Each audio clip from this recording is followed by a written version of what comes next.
حسان، اگر کسی قبیلے کی ایک مرغی گم ہو جائے تو تم کیا کرو گے؟ مرغی تلاش کروں گا، اور کیا؟ اگر قبیلے کا سردار ایک مرغی کے گم ہونے پر پورا اونٹ ذبح کر کے دعوت دے تو؟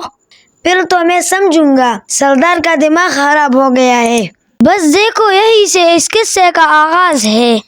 ایک قبیلے کی مرغی گم ہو گئی۔ سردار نے اونٹ ذبح کیا اور سب کو بلا کر کہا، مرغی کو تلاش کرو۔ لوگ ہنسے، مذاق اڑایا، مگر مرغی نہ ملی۔ کچھ دن بعد بکری غائب ہو گئی۔ سردار نے پھر اونٹ ذبح کیا اور کہا، مرغی کو تلاش کرو۔ لوگوں نے اسے پاگل سمجھا۔ پھر اونٹ غائب ہو گیا۔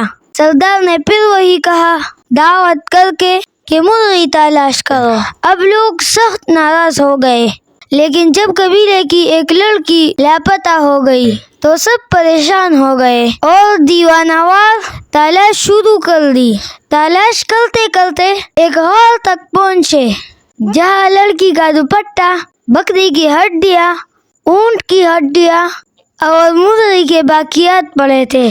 تب سب کو سردار کی بات سمجھ آ گئی۔ اوہ، یہ خطرہ تو مرغی کے غائب ہونے کے دن ہی شروع ہو گیا تھا۔